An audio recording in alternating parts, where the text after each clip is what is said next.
Over the past 4 weeks, we have reflected on the nature of covenant and what it means to be in relationship with God. We have seen how the covenant relationship has been manifested through Noah, Abraham, Moses, and the people of Israel. We have seen that the surest sign of the health of our relationship with God is the health of creation and the well-being of the most vulnerable in our communities and in the world. If the earth is suffering, we are not in right relationship with God. If the poor are marginalized and suffering, we are not upholding the covenant.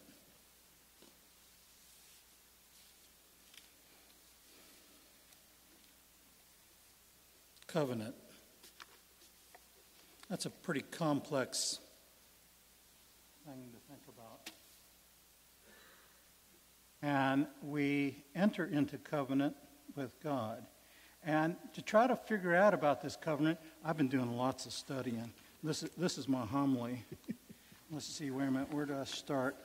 Oh well. I'll just wing it.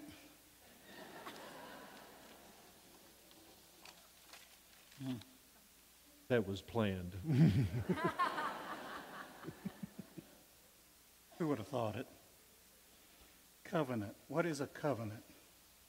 A covenant is a bond entered into by two parties. It's a voluntary relationship in which each person pledges to do something for the other. Now, in the last few weeks, we've heard a lot of descriptions of what a covenant is, and it's been suggested that it's like a contract, but it's something very different than a contract. We all know contracts. We enter into contracts to buy a car or a house. We enter into contracts to have work, and for doing that work, we get paid. But a covenant is not like that. Most of you, I bet, are married. If you're married, then you should know very clearly what a covenant is, because marriage is a covenant. And we teach young couples all the time who are preparing to get married about what covenant means. To understand a covenant, go back into the Old Testament and look how they formed covenants. Covenants were made, and at the time the covenant was made, an animal was taken, and the animal was split down the middle. Some of the blood from that animal was thrown on each party. Pretty gruesome, huh? What that signified was that if you break this covenant, that's what's going to happen to you. Now, today we don't seem to take marriage quite as with the same fervor that it was meant to be.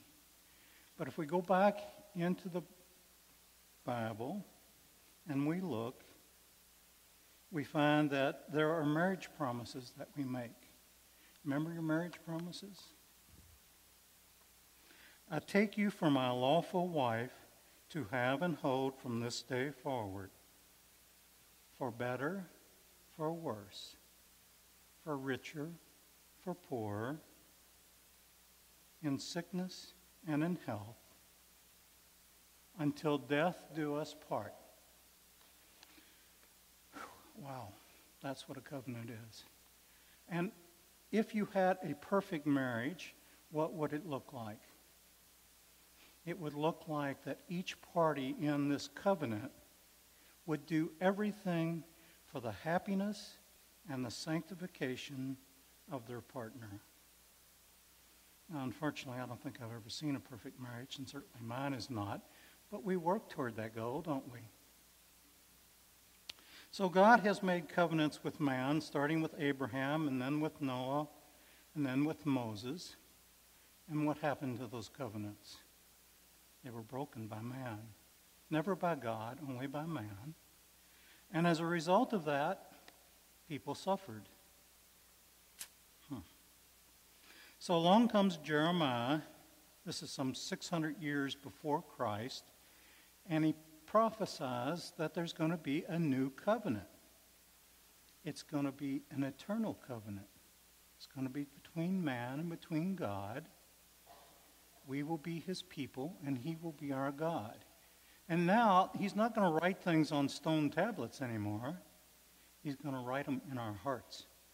It's harder to forget what's written on your heart than it is on a stone tablet. Wow, 600 years. And this was a bad time for the Israelites.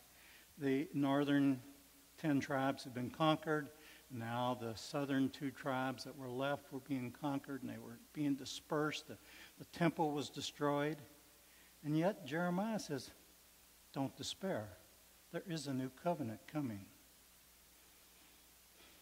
In our second reading today, from the letter to the Hebrews, we hear that Jesus suffered, and by his suffering, he was made obedient.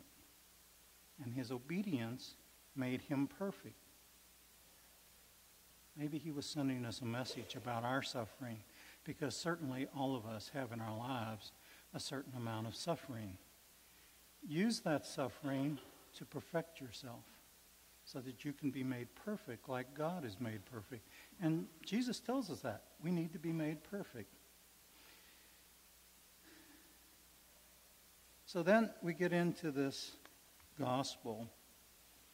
And in the Gospel of John, Jesus is pretty specific about what it means to enter into this covenant and into this relationship. He tells us that we must die to self, we must follow him, and his promise in the covenant to us is that we will spend eternity with him.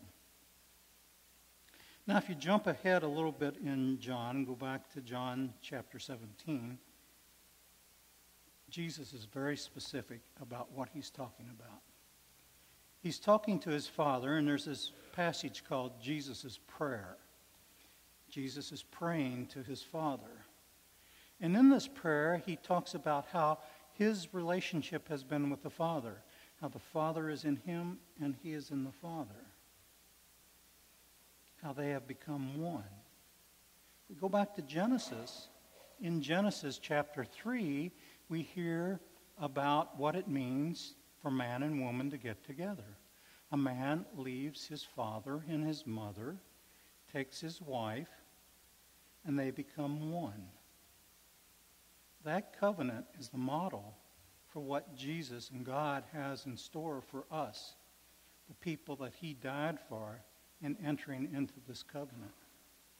He expects that if we follow him and be his disciples, we will enter into a oneness with him and his Father for eternity.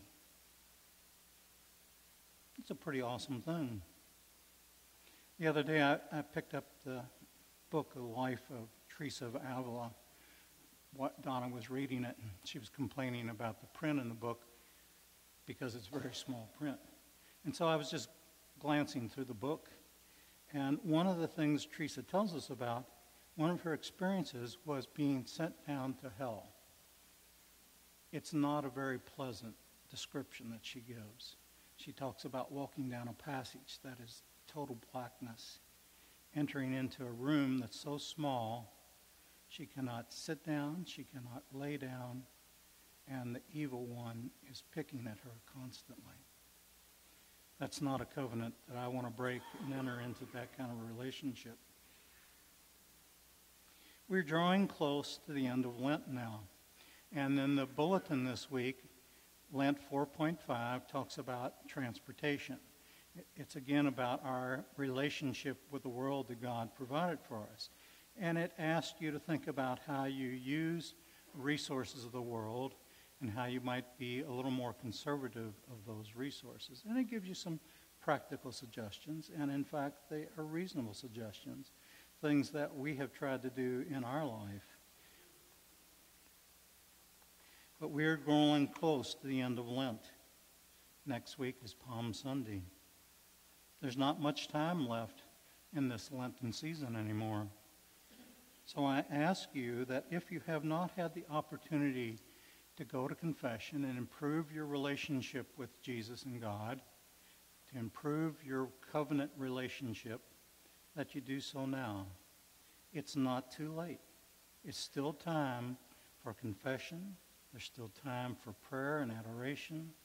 And there's still time to give alms to the poor, because in that covenant, God asks us to take care of the less fortunate like we take care of ourselves and our friends. Father, did you make this mess? And he said, I did this deliberately.